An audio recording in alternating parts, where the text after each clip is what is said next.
자, 로마서 3장에 우리가 하나님의 의로우심에 대해서 말씀을 드렸고, 그리고 이 의는 모든 사람들에게 차별 없이 전해지는 의다. 그리고 의를 나타내다 보면 이 공의의 반대편에는 뭐가 생기게 되냐면 심판이 반드시 생기게 돼 있어요. 그래서 이것이 바로 하나님의 의로우심이고, 이 의로우심의 특징은 공평하고 정말 뚜렷한 분별력이 있다. 이것을 위해서 예수님께서는 우리를 위해서 십자가의 제물로 돌아가셨다. 그러니까 하나님께 드리는 영원한 제사죠. 그것이 지난주에 우리가 봤죠. 제사에 여러 가지가 있지만 하나님께 드려지는 제물로서 속죄제와 하나 더 뭐 얘기했죠? 화목제. 그렇죠. 속죄제와 화목제로 드려진 것이다. 그래서 하나님과 우리와의 관계를 회복하는 것으로, 그리고 사랑과 사랑과의 관계를 회복하는 것으로 하나님께 드려지는 이 제물로서 예수님께서 드려졌고, 그렇기 때문에 예수 그리스도를 통해서만이 우리는 하나님께 나아갈 수 있다. 이렇게 말씀을 드렸습니다. 자, 26절로 이어집니다. 사실 지난주까지 26절을 끝냈어야 이 맥락상 맞는 건데, 지난주 시간이 오버가 되는 바람에 26절을 이제 이번 주에 이어서 합니다. 같이 한번 읽어볼까요? 26절 시작. 곧 이때에 자기의 의로우심을 나타내사 자기도 의로우시며 또한 예수 믿는 자를 의롭다 하려 하심이라. 아멘. 오늘 26절의 가장 핵심적인 메시지, 하나님께서 의로우심을 나타내셔서 하나님도 의롭고 예수 믿는 자도 의롭게 되신다. 그러니까 이 메시지인 거죠. 그래서 예수님께서 십자가에 달려 돌아가시는 그 의미가 뭐냐? 바로 예수 그리스도를 통해서 우리가 의로워지는 예수님의 통로가 된다. 그리고 수단이 된다. 이렇게 말하고 있는 거예요. 여기 이때라는 표현을 좀 주목할 필요가 있습니다.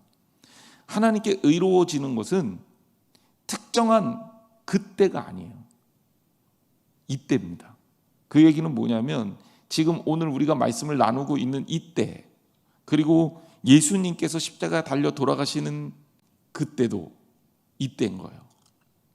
그럼 여기에 제가 이제 이 부분을 여러분들하고 좀 설명을 좀 드릴까 말까 고민을 많이 했어요. 왜냐하면 여기 이거 설명하면 한참 걸리고 또 되게 그 복잡한 얘기를 해야 됩니다.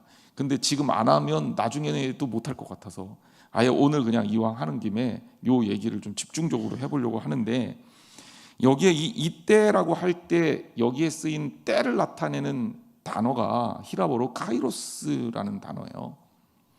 그래서 이 카이로스라는 이 단어는 굉장히 중요한 시간을 나타내는 단어입니다. 이거는 종말론적인 시기, 즉 예수 그리스도께서 구속을 실현하는 시기를 나타내는 때이기도 한데, 이 때는 바로 연대기적인 몇 년도에 2021년도 혹은 900년대 이런 식으로 할 때 그 연대기적인 때가 아니에요. 히라보는 때를 나타내는, 시간을 나타내는 단어가 두 개가 있습니다. 첫째는 카이로스, 지금 쓴 이 카이로스라는 단어를 쓸 때가 있고, 그 다음에 하나는 크로노스라는 단어를 쓸 때가 있어요.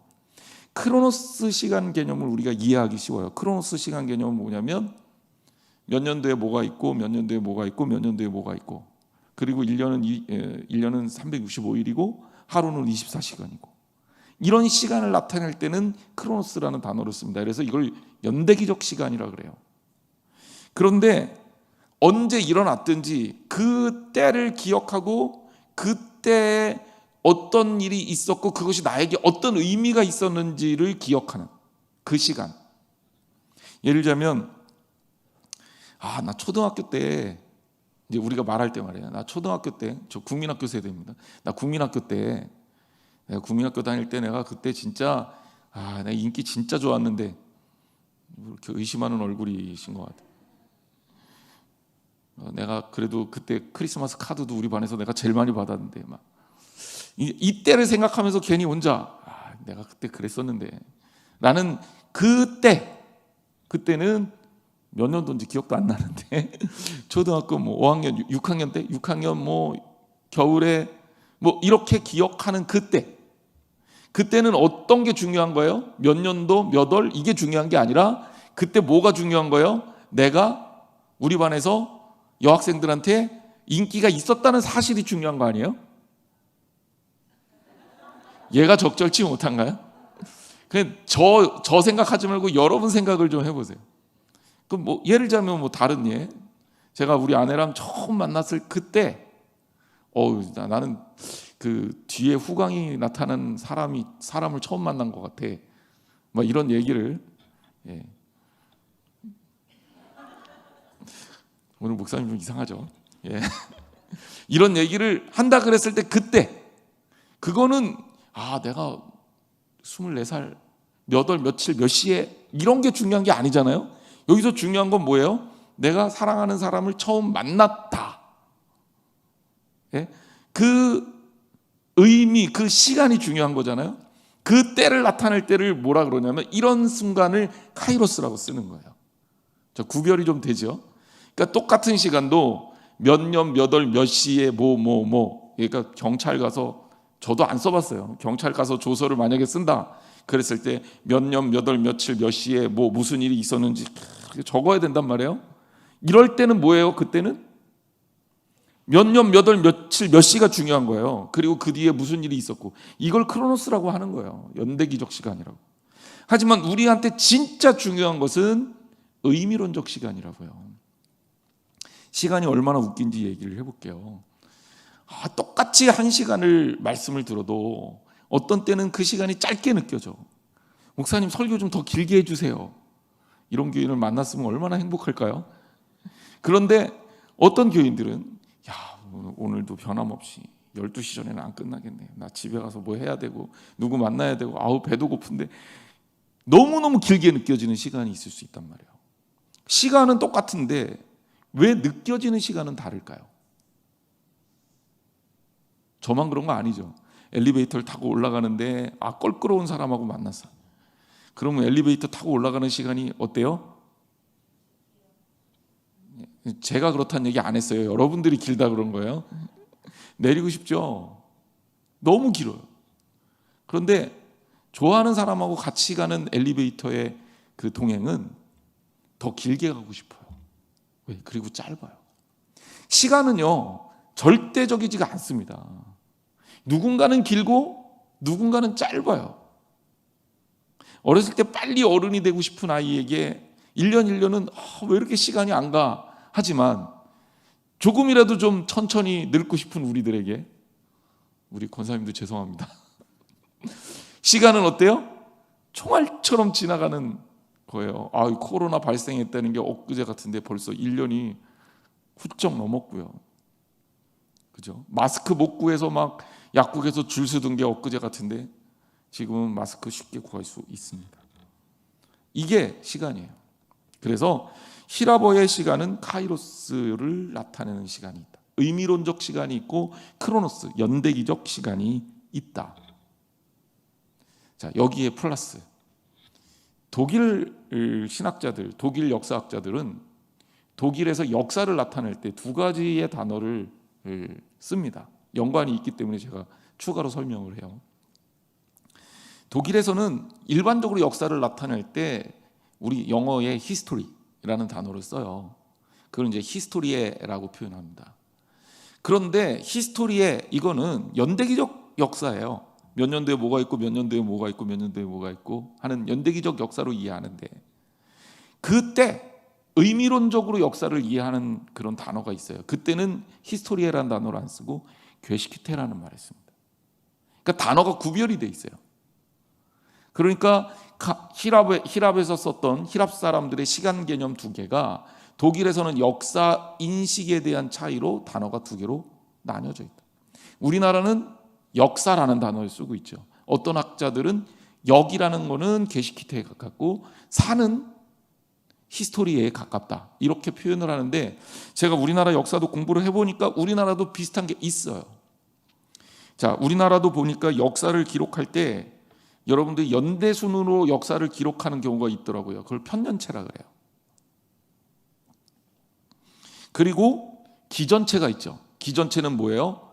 열전, 인물별로 이렇게 쫙 모아서 혹은 본기와 분류사로 이렇게 나눠서 테마별로 묶는 기전체가 있어요. 그리고 우리는 하나가 더 있죠. 지금 카이로스나 게슈키테나 연관성이 있는 기사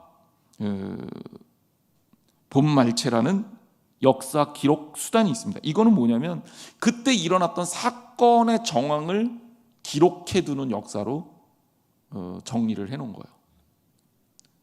제가 이렇게까지 얘기를 하는 이유는 뭐냐면 예수님께서 우리에게 오신 사건, 이거는 2000년대에 한 젊은이가 십자가에 달려 죽으셨던 그때와 그 시간, 사실은 그게 중요한 게 아니라 그 시간이 나에게 어떤 시간인가가 중요한 거란 말이에요.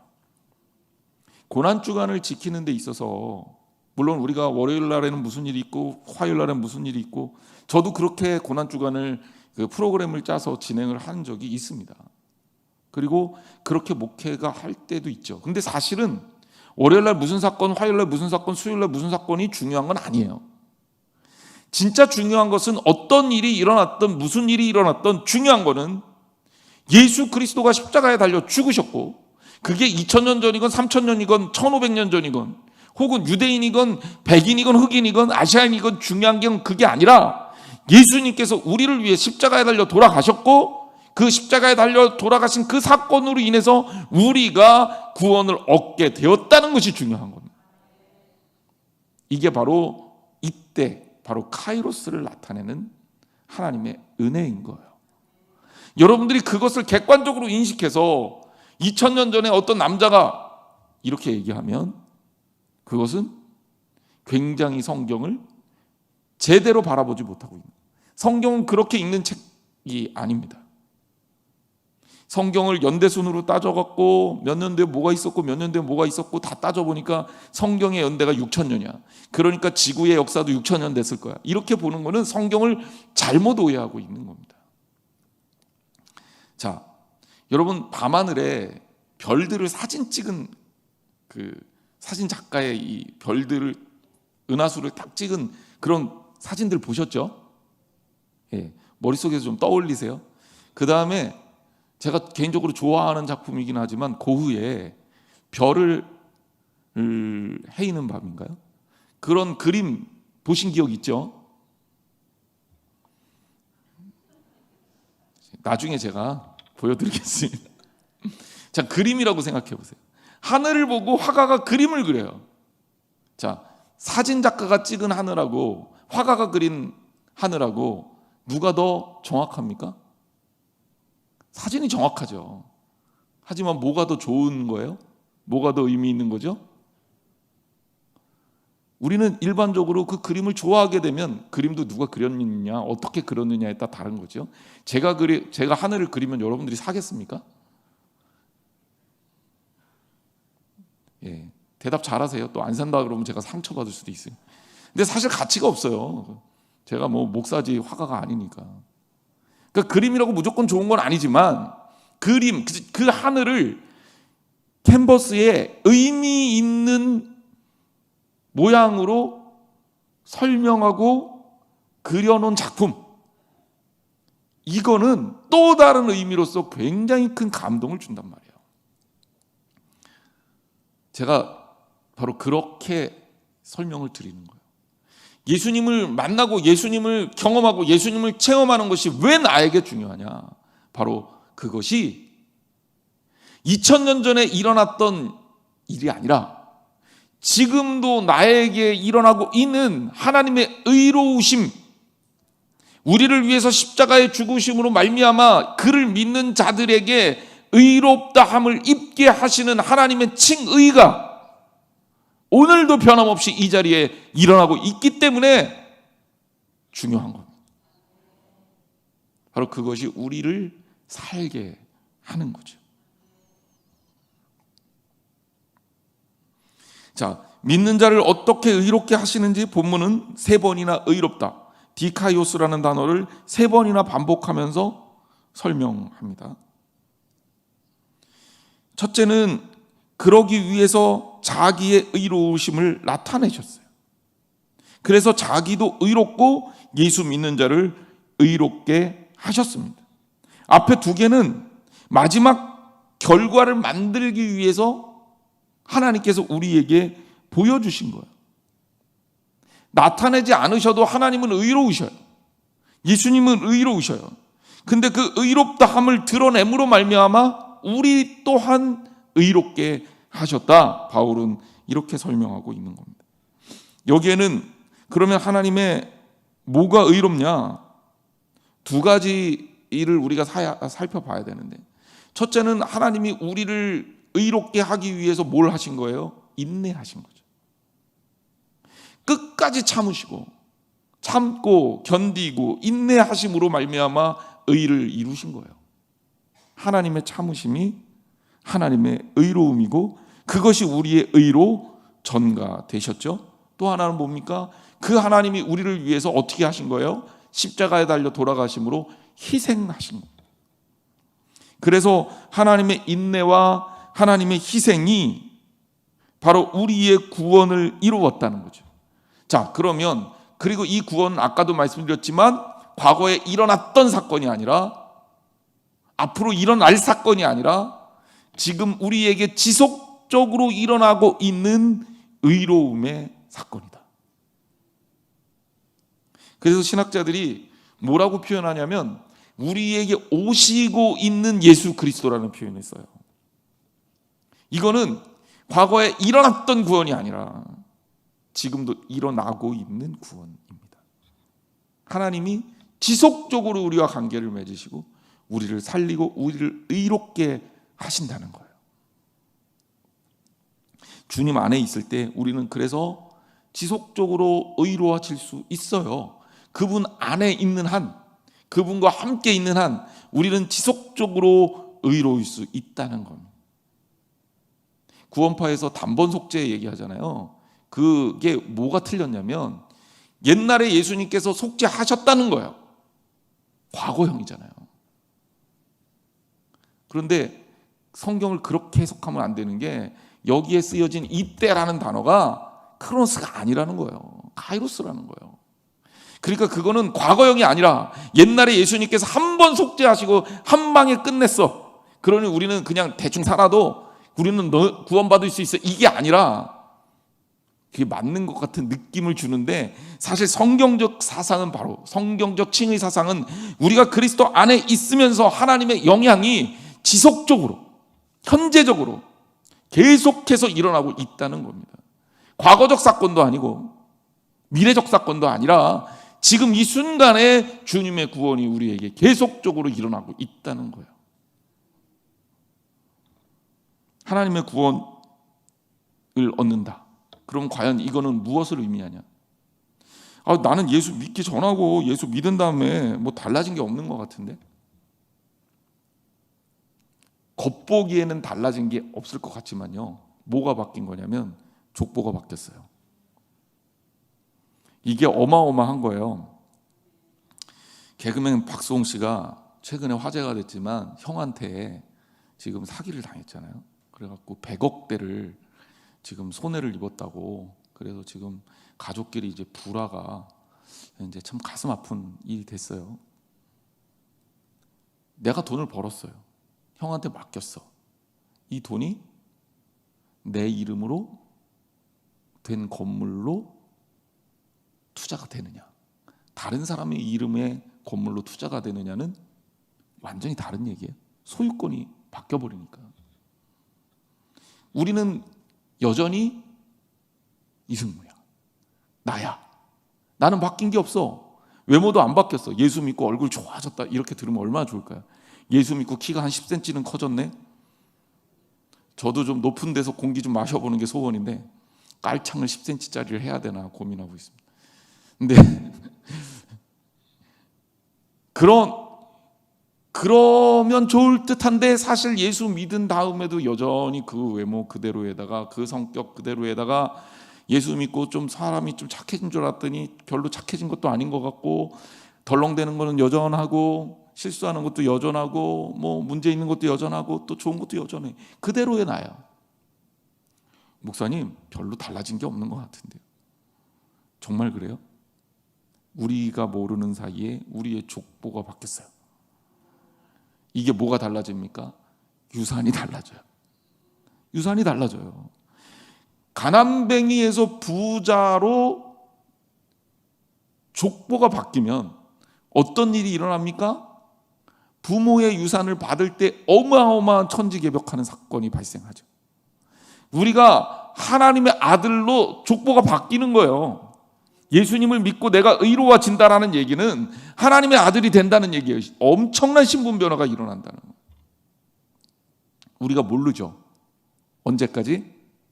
깨달을 때까지. 그리고 하나님 나라에 갈 때 경험하게 될 거고, 그것을 깨달은 사람은 하나님의 은혜를 잊을 수가 없다는 거예요.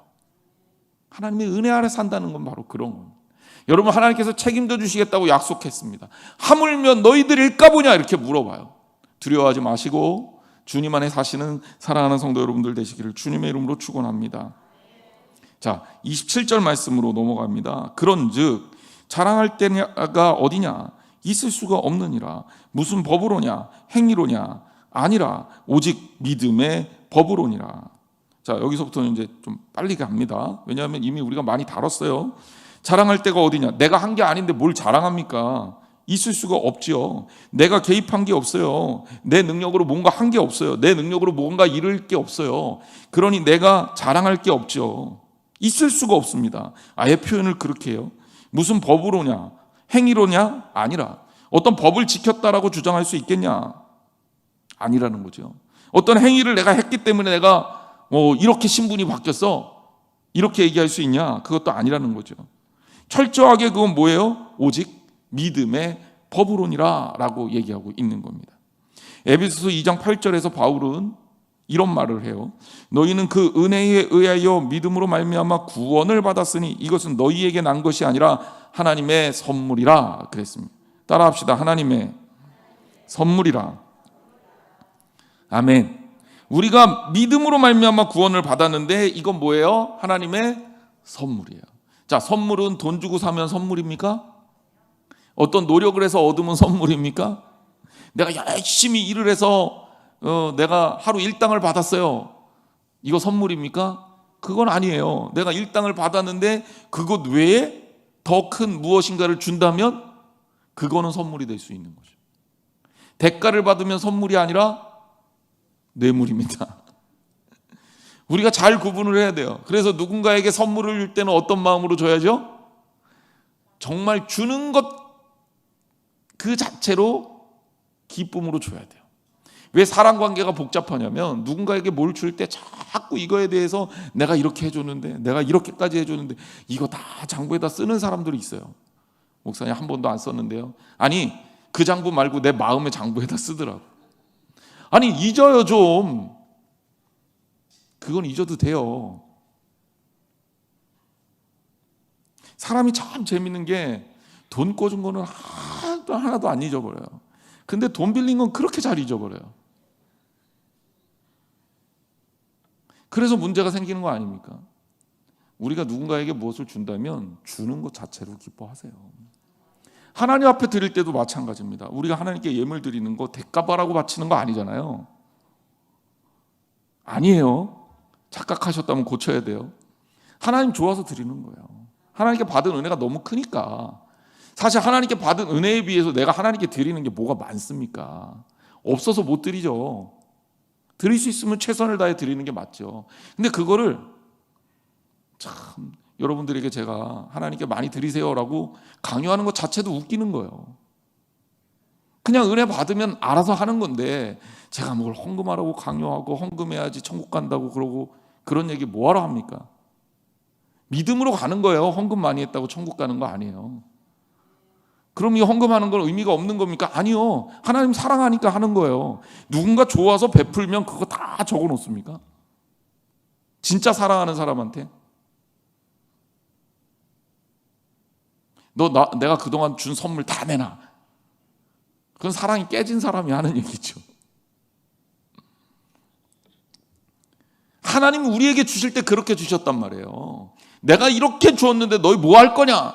하나님 그렇게 안 물으셔요. 그렇게 물으면 우리가 어떻게 갚습니까? 하나님의 은혜의 바다에서 우리가 헤엄치고 있고 살고 있는데, 제가 가끔 은혜의 바다라는 표현을 묵상하면서 그런 생각을 할 때가 있어요. 진짜 나를 둘러싸고 있는 모든 것이 하나님의 은혜구나. 왜? 하나님의 은혜 아니면 아무것도 내 힘으로 나를 유지할 수 있는 방법이 없어요. 내 힘으로 얻은 게 없잖아요. 내가 숨 쉬는 공기 내가 뭐 노력해서 얻었어요? 내가 딛고 있는 땅 이거 내가 노력해서 얻었어요? 눈앞에 보이는 돈 뭐 이런 거 말고요. 어쩌면 우리 살아가는데 가장 중요한 것들, 이거 누가 주신 겁니까? 농부들은 기억해요. 땅에다 뭘 심으면요, 그 조그만 땅에서 어마어마하게 우리에게 베풀어 주거든요. 그거 잘하는데 내가 뭐 노력하는 거 있어요? 심는 거 말고는 하는 게 없어요. 잘하게 하시는 이는 하나님이라고요. 이게 뭐예요? 하나님의 은혜란 말이에요. 은혜를 깨달은 사람만이 할 수 있는 게 하나님에 대한 사랑 표현이에요. 사랑을 받고 있어요. 사랑을 받고 있다는 걸 알면 감사할 수밖에 없죠. 그리고 기쁠 수밖에 없어요. 그럼 나도 사랑하게 되는 거예요. 그게 크리스찬의 삶입니다. 그래서 바울은 말하는 거죠. 이거 너희에게 난 게 아니야. 그리고 은혜에 의해서 믿음으로 말미암아 받은 구원이야. 너무나도 귀한 건데, 이거 한마디로 얘기하면 하나님의 선물이야. 그런데 하나님 선물 받아놓고 이거 계산하는 하나님이 아니라는 거죠. 선물이란 말이에요. 그럼 우린 잘 받아서 뭐 하면 돼요? 잘 쓰면 돼요. 하나님이 기뻐하실 만큼 내가 잘 누리고 잘 쓰면 돼요. 그래서 여러분 행복하게 사세요. 매일매일이 행복하고 기뻐야 돼요. 하나님 우리 행복하길 원하셔요. 여러분 자녀 사랑하잖아요. 자녀가 어떻게 살길 원해요? 고민하고 괴로워하고 속상해하고 싸우고 투쟁하며 살기 원해요? 아니죠. 행복했으면 좋겠죠. 사랑하니까. 하나님 우리에게 뭘 원하시겠어요? 하나님 우리 행복하기를 원하셔요. 그럼 우리는 어떻게 하면 돼요? 하나님 주신 그 사랑 안에서 행복하게 살면 돼요. 그러니 행복하게 사시기를 주님의 이름으로 축원합니다. 은혜 입은 자의 삶의 모습입니다. 자, 28절 말씀. 그러므로 사람이 의롭다 하심을 얻는 것은 율법의 행위에 있지 않고 뭘로 된다? 믿음으로 되는 줄 우리가 인정하노라. 이 얘기 계속 하잖아요. 율법의 행위가 믿음으로 의롭다함을 받는 것이다. 유대인이나 이방인이나 할례자나 무할례자나 누구나 믿음으로 의롭다함을 입는다. 하나님의 은혜는 차별이 없어요. 주님을 믿기만 하면 되는 겁니다. 29절 말씀. 하나님은 다만 유대인의 하나님이시냐? 또한 이방인의 하나님은 아니시냐? 진실로 이방인의 하나님도 되시느니라. 하나님은 온 인류의 우주적인 하나님이십니다. 특별히 누구만을 더 편애하고 누구만을 더 아끼는 게 아니에요.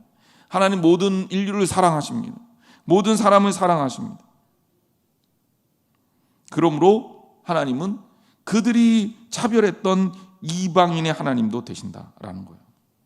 요즘 세계적으로 코로나가 이 확산이 되면서 인종차별 문제가 다시 한번 드러나고 있죠. 우리 한국 사람들 또 아시아인들이 유럽이나 미국에서 인종차별을 심심치 않게 당하고 있습니다. 참 가슴이 아픈 일입니다. 누가 더 낫고 누가 더 못하고. 저는 이 차별도 열등감에서 나온다고 생각해요. 왜냐하면 나는 쟤보다 잘났어 라고 생각하는 동안은 차별할 이유도 없고 차별할 건덕지도 없어요. 근데 차별이라는 건 뭐냐면 이것이 외부 폭력적으로 나타나는 이유는 내가 질 것 같거든.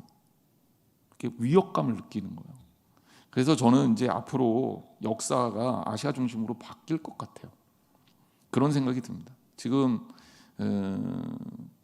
앞으로의 역사는 이제 서구 중심이 아니라 아시아 쪽으로 올 것 같다라는 생각을 갖고 있는데 그건 제 개인적인 생각이고, 근데 어쨌든 그럴 만한 증거가 여기저기 나타나고 있습니다. 근데 이제 경제적 중심도 아시아 쪽으로 오게 되면서 어쩌면 차별은 더 극심해질지도 몰라요. 왜? 우리가 그런 데서 오는 열등감의 폭발이기 때문에 그렇습니다. 어쨌든 여기에 이방인의 하나님이라는 표현이 우리에게 이제 좀 그동안 많이 들어왔던 표현이죠. 구약에서는 이방인들을 고임이라고 불렀습니다. 이거는 노동자들과 같은 집단, 무리 뭐 이런 말에서 유래한 건데요. 한마디로 얘기하면 계급 구조로 이해하면 돼요. 이방인이라는 표현을 쓸 때는 아예 열등하다라는 개념을 깔고 가는 거예요. 나는 하나님의 백성이고 너희는 이방인이야 라는 말 자체가, 이방인이라는 말 자체가 경멸하는 그 의미가 들어 있습니다. 그러니까 헬라 시대에 들어와서 이방인이라는 단어를 헬라어로 에드노스라는 말을 쓰는데, 여기 자체에는 뭐 이미 경멸적인 뜻이 들어 있습니다. 그래서 유대인과 이방인이라고 성경에 고스란히 나와 있지만 이 이방인이라는 표현 자체가 함의하고 있는 말은 이미 차별적인 단어라는 거예요. 그런데 이방인이라는 말 자체가 유대인 중심적인 거잖아요. 유대인들 사람들 입장에서는 팔레스틴 사람들이 이방인이겠죠. 하긴 팔레스틴 사람들 입장에서는 유대인들이 자기들이 봤을 때는 이방인이겠죠. 그래서 어떻게 바라보느냐에 따라 다른데, 이건 인간들 얘기고, 하나님 편에서는 사실 이 차별은 그야말로 의미가 없는 거고, 더더군다나 이 차별은 하나님이 기뻐하시는 것도 아니다. 사람과 사람이 대할 때, 어떤 일을 할 때 분별은 해야 돼요. 하지만 이것이 차별로 바뀌면 안 됩니다. 우리가 믿지 않는 사람들을 대할 때도 마찬가지예요. 믿는 사람과 믿지 않는 사람들은 구별되고 분별돼야 돼요. 하지만 우리가 하나님 앞에서 나는 하나님을 믿으니까 너희보다 더 나아, 아니 그들이 예수 그리스도를 믿으면 나랑 똑같다니까요. 믿음에 있어서 차별은 없습니다. 분별은 되지만 차별은 아니라는 거, 여러분 꼭 기억하시기 바랍니다. 30절 말씀, 할례자도 믿음으로 말미암아 또한 무할례자도 믿음으로 말미암아 의롭다 하실 하나님은 한 분이시니라. 유대인들은 할례에 집착했죠. 할례를 받느냐 안 받느냐에 따라 구원의 여부가 결정난다고 착각했습니다. 근데 그들이 알고 있었던 전제가 모두 깨져요. 할례자나 무할례자나 할례가 중요한 게 아니라 기준이 뭐다? 믿음이 중요한 거다. 그래서 믿음으로 말미암아 의롭다 하실 하나님은 한 분이에요. 기준이 두 개가 있는 게 아니에요. 하나님 한 분이 기준입니다.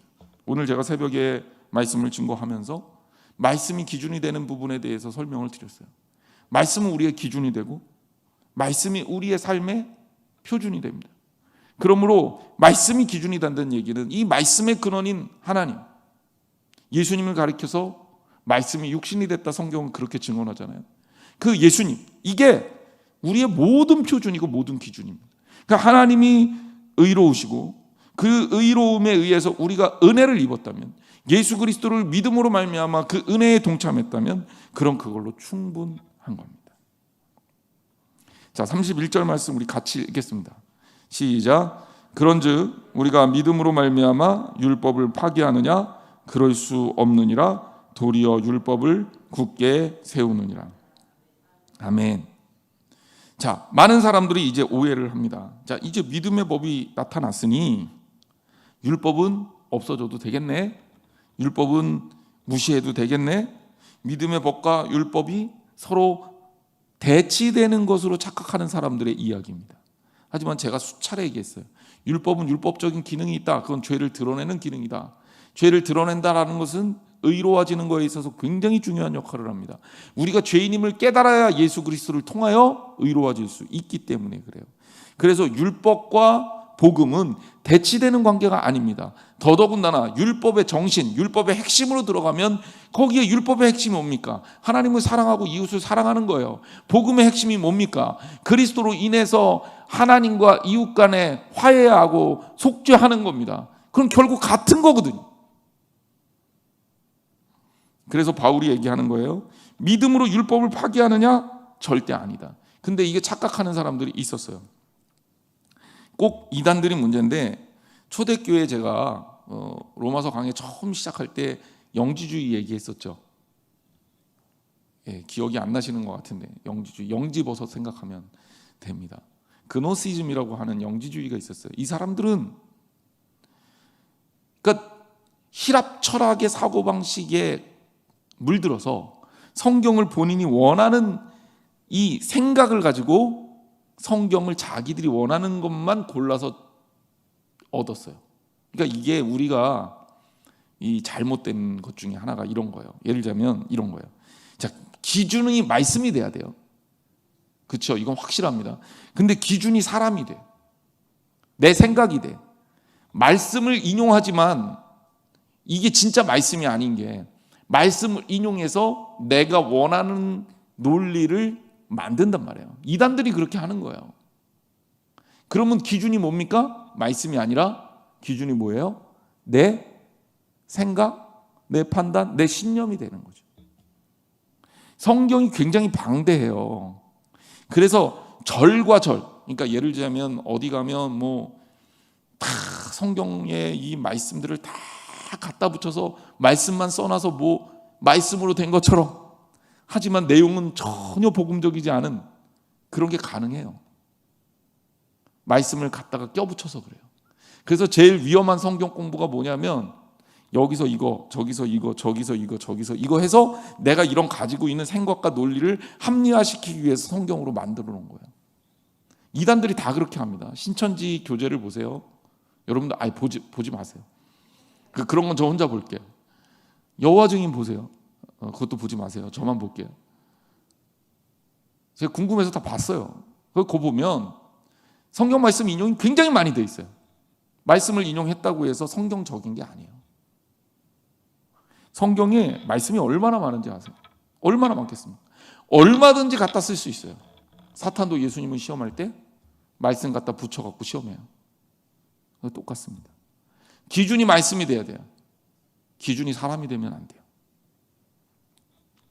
기준이 말씀이 안 되고 기준이 사람이 되니까 율법의 역전현상이 일어납니다. 하나님의 법이잖아요, 율법은. 근데 이거를 어떻게 해요? 사람이 기준으로 바꿔버려요. 그래서 하나님의 뜻하고 상관없는 일을 막 해요. 하나님께 드림이 되었다 그러고 부모를 무시하고 부모를 공경하는 일을 안 한단 말이에요. 율법의 조항으로는 어김이 없어요. 틀림이 없어요. 문제가 없어요. 하지만 하나님의 법에는 배치되지 않습니까? 안식일에 사람을 살려요. 안식일에 사람을 죽여요. 뭘 해야 됩니까? 살려야죠. 그런데 살리는 게 율법의 조항을 어기는 게 돼버려요. 사람이 기준인 거예요. 이건 율법이 아니라 율법의 핵심이 아니라 사람이 기준이 돼서 율법을 이용하는 거예요. 그래서 하나님을 수단으로 이용하게 되면 결국 이런 비극을 만들 수밖에 없습니다. 우리가 신앙생활을 하면서 절대로 하지 말아야 될, 그리고 절대로 빠지기, 특히 이제 목사들 같은 경우 더더군다나 그렇습니다. 말씀을 가르치는 입장에서 그러지 말아야 될 것은 하나님의 말씀을 자기 생각을 위해서 이용하면 큰일 납니다. 절대 그래서는 안 돼요. 하나님 말씀이 가르치는 바를 전달해야 되는 거예요. 그래서 우리가 성경을 읽을 때 절의 핵심적인 것들을 연구하는 것도 중요하지만 전체적인 맥락에서 이 말씀이 어떤 의미에서 전달되었는지가 무척 중요하다는 거예요. 그래서 그런 의미들로 성경을 읽어낼 수도 있어야 합니다. 자, 결국 그렇게 된다면 어떻게 됩니까? 율법과 복음은 다른 게 아니에요. 오히려 복음은 율법을 어떻게 합니까? 굳게 세운다. 예수님도 그러셨죠. 내가 율법을 파기하러 온 게 아니라 내가 율법을 완성하러 오셨다. 율법은 하나님의 사랑이에요. 우리를 향한, 하나님의 백성들을 향한 구원의 메시지예요. 그리고 그 구원의 완성이 어떻게 됩니까? 예수 그리스도의 십자가에서 죽으심과 부활로 율법이 완성된 거예요. 그러므로 예수 그리스도를 믿는다는 것은 율법과 배치되는 게 아니라 율법을 완성하고 율법을 완전하게 하는 거죠. 율법을 굳게 세우는 겁니다. 여러분의 삶 가운데 주의 말씀을 우리가 받아들이고 세운다는 것은 바로 그런 의미입니다. 말씀 가운데 사시고 더더군다나 주의 말씀을 붙든 자로서 오늘 하루도 주님의 은혜 가운데 행복하고 아름답게 더 뜨겁게 사랑하며 사시는 저와 여러분 되시기를 주님의 이름으로 축원합니다. 기도하겠습니다. 하나님 감사합니다. 오늘도 또한 주님 주신 사랑의 은혜를 깨닫고 삽니다.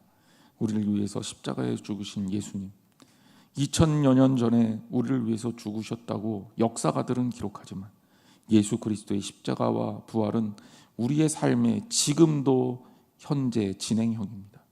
우리에게 오셔서 우리를 구원하시고 우리에게 그 의로움의 옷을 지속적으로 입혀주시는 하나님의 사랑을 기억합니다. 우리 부족하고 모자라지만 주님의 은혜에 힘입어 오늘도 삽니다. 감사합니다. 은혜 잊지 않고 더욱 뜨겁게 사랑하며 행복하게 하나님이 주신 삶들을 누리게 하여 주옵소서. 고난주간입니다. 예수 그리스도께서 가신 그 십자가의 의미를 다시 한번 현재적으로 우리 마음 가운데 받기를 원합니다. 주님께서 우리를 위해서 죽으신 겁니다. 나를 위해 죽으신 겁니다. 그리고 나를 구원하셨습니다. 결코 예전에 한 번 하신 것이 아니라 지금도 지속적으로 우리를 위해서 십자가에 달리고 계시는 주님을 바라보게 하여 주옵소서. 그리고 그분을 믿음으로 우리는 끊임없이 주님의 부활에 동참하는 자가 되게 하옵소서. 예수님의 이름으로 간절히 기도했습니다. 아멘. 축도하겠습니다.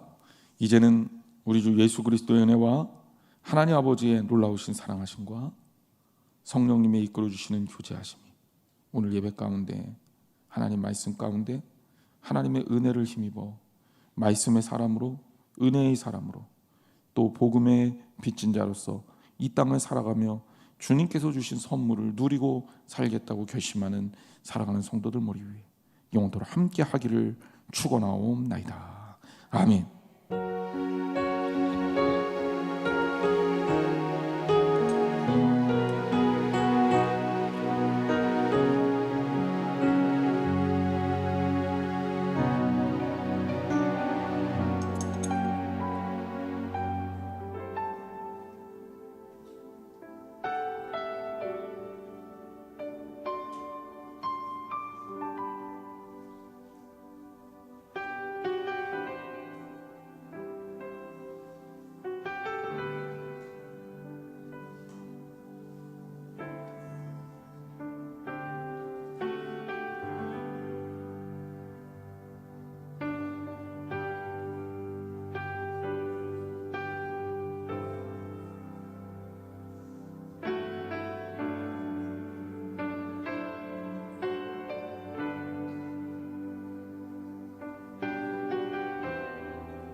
내 백성이 나를 떠나 돌아섰지만 내 사랑이 내 백성을 포기 못하니 내 모든 것 내어주고 나 그들